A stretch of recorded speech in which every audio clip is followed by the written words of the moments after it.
Let me preface this by saying that this item that you see, on your screen right now is not really worth anything, let alone the price that I paid. But it's a PC, and it's kind of hard to pass that up for me, because I've got something of a weird obsession with these things. It's just a generic white box. In fact, I think I actually have another one of these cases, although the one that I have is obviously in far worse condition than this one. This, if we take a look, was put together by a local computer company by the name of the Trailing Edge. I haven't seen that name in a long time, but as it turns out, they're actually still in business. And the rumor is that the reason why they call it the Trailing Edge is because the owner, or the original owner at the very least, had a beef with Leading Edge, the computer manufacturer, the clone maker back in the day. So, I don't know how true that really is, but they're called the Trailing Edge. They're still called the Trailing Edge, and they're still around. This particular machine is an Athlon XP. Please excuse the shaking. It's extremely cold out here. It's actually snowing, I think, at this point. Not that you'd be able to really see much. But this is what it came with. You can see quite a bit of stuff. I have the cover off. I did inspect it because I wanted to see what was in it. But again, I paid too much for this. Let me see if I can actually find it. Yeah, here we go. It's not worth that. Even with the keyboard and the mouse and all this cabling that it's got for some reason. I don't know why they kept all the cables, but evidently they did. They even put the display connection in the right place, because this needs a DVI display, since it's got a video card in it. So, a free VGA cable. I guess it wasn't free, but you get the idea. The peripherals were free. The rest of it was not. Key mouse. This is supposed to be one of those ergonomic things that, quite frankly, isn't worth a darn. And just a generic Acer keyboard. Oh, the typing feel isn't too bad. I mean, it's very obviously rubber dome, but it's not bad, all things considered. But the interesting thing is underneath it. I think you might be able to see it. Here's what was in that little bag. So we have the sound card driver for an OPL SA2 plug and play. Yamaha OPL 3 built in. I don't know if that's actually in here or not. ATI version of Pinnacle Studio. I don't know how old that is. Probably Pinnacle Studio 8, which is pretty old. Copy of Microsoft Money 2004. That looks like it went to Adele. I have a bunch of documentation for an ATI All-in-Wonder 9000 Pro, which is probably the video card that's installed in here. At least that'd be my guess. Along with the software installation disk. So that's good to have. There's the Remote Wonder, which I do not have, and I didn't even think to look. I don't really care for that kind of stuff. And then there's this, which that's not what we've got. I can tell you that right now. Quite a bit older. I think it's for like a socket 7 board. Not sure who manufactured it. Yeah, this would be for your socket 7 board. AMI BIOS doesn't really tell me much.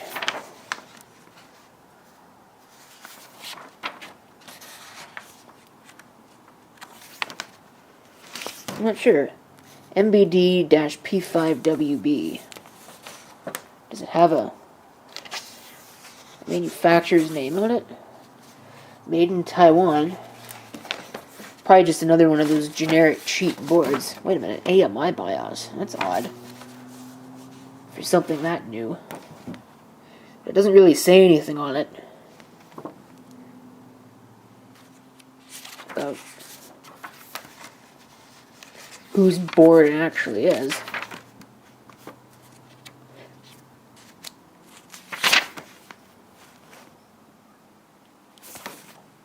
suppose I'll have to look that up and find out, but it's not what's in there, which we can actually go ahead and take a look at now. If we go ahead and take a look, we can see what we've got inside. Alright, yeah, that is an AMD-based board, but it is not an MB 8500 TVX. This is actually an Asus A7N266-VM/AA.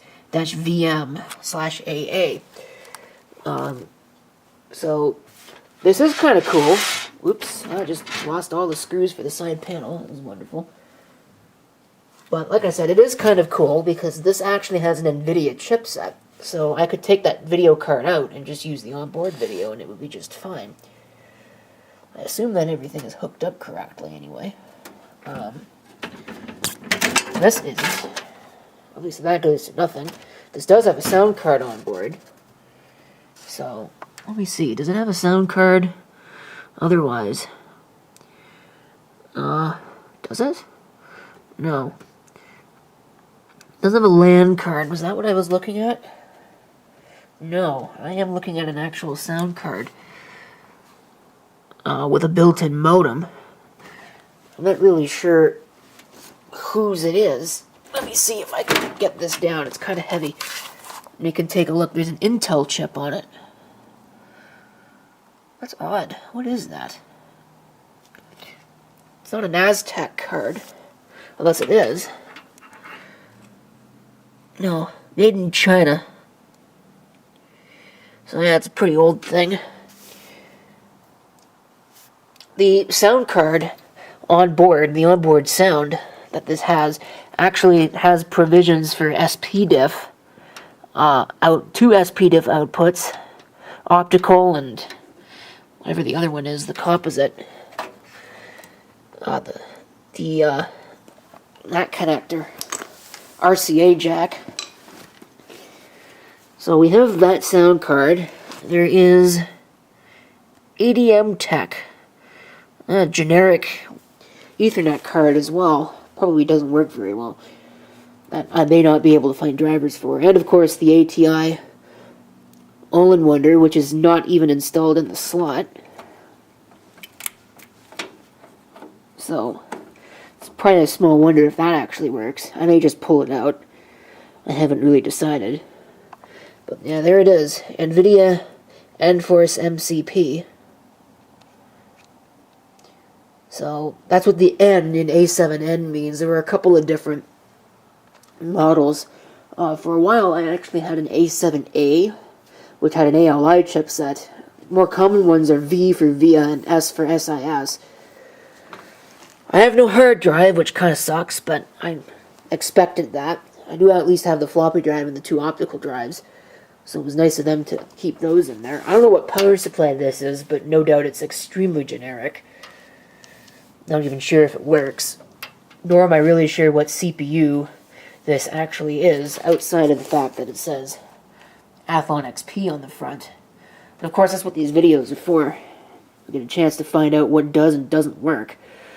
I'm not too sure why that card is not actually... maybe the case is a little bent. That's what it looks like is going on here. Looks like the case is actually warped. Yeah, it doesn't surprise me. I have another one of these cases, like I said, and it's even worse than this one. They're not made out of very good quality metal. Okay, should be ready to go. Let's see if it does anything cool, or if it just explodes. I've been saying that a lot lately. Okay, well I see a green light. One of the fans is bad.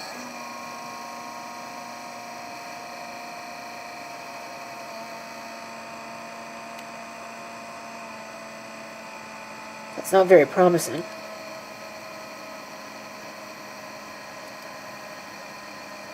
Okay.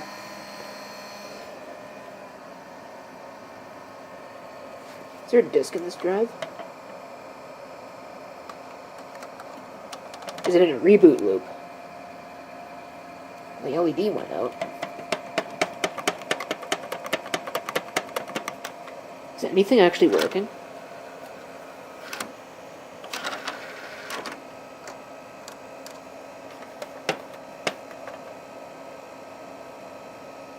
I think that drive is bad.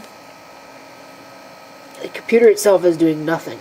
So, here's what we're going to do. I'm going to take the expansion cards out, and we'll see what it does then. Okay, I've determined that it's not, I think that the case is bent. It's that something is not plugged in right. But we'll try it without expansion cards. We'll see what it does.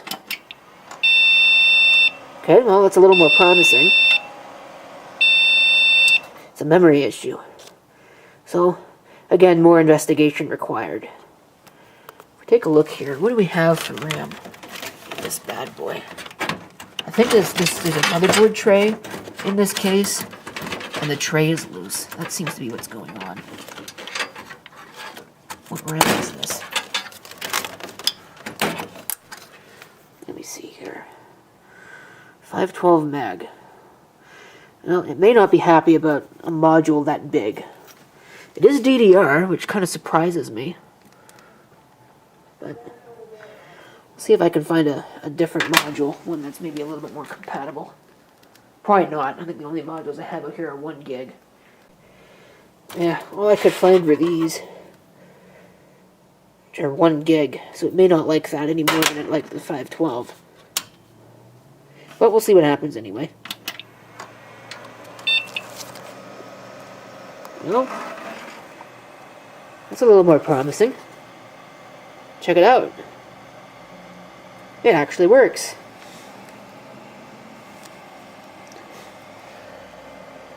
Huh. Now, does it work? Yeah. Wiggling the RAM stick and nothing's happening. So, I'm just going to have to figure out. I'll see if this 512 megabyte module actually works anyway. Although I think it probably doesn't, because it shouldn't matter for a DDR system which slot that's plugged into. Oh, it works. So that's odd. Obviously the battery's no good. But, well, here we go. Still can't eject this optical drive.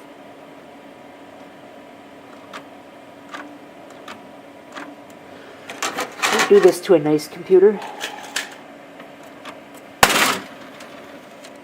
Here we go. There's nothing in it. I wonder if it would actually come open again now that I've done that. No, it's very stuck.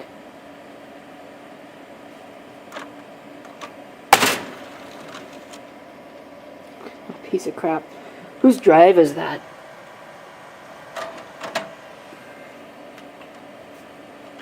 It might just be a generic drive. Neither one of them really works all that well.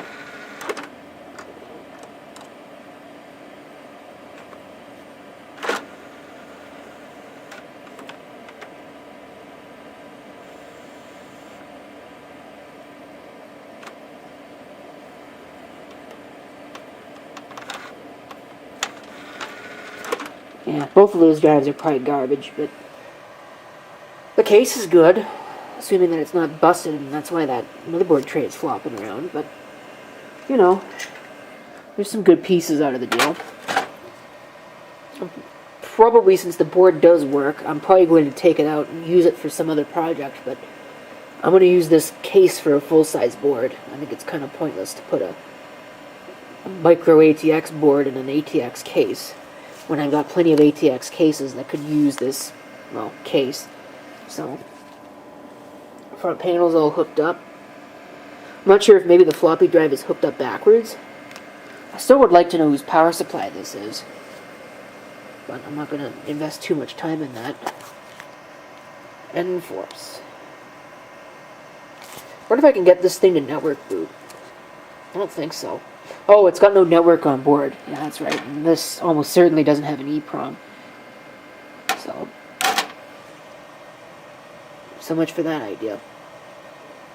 Whatever. I think that's probably all that I can share. Actually, what the heck am I talking about? There is Ethernet on this. Pretty sure, right? Yeah. Yeah, hey, look at that. There's an Ethernet port. So, yeah, I don't see why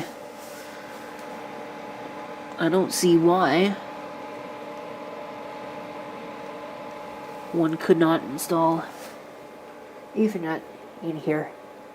Why, well, I'm sorry, that was totally wrong. Why somebody installed an add-on Ethernet card? Unless they just used whatever was in the other system. Or what have you. But as far as this video is concerned, I think that's really it. So, it works. That's all I can say for it. That was all I really wanted to know, was whether or not it was worthwhile hanging on to this board. So, stay tuned. We'll certainly have a project reusing this case.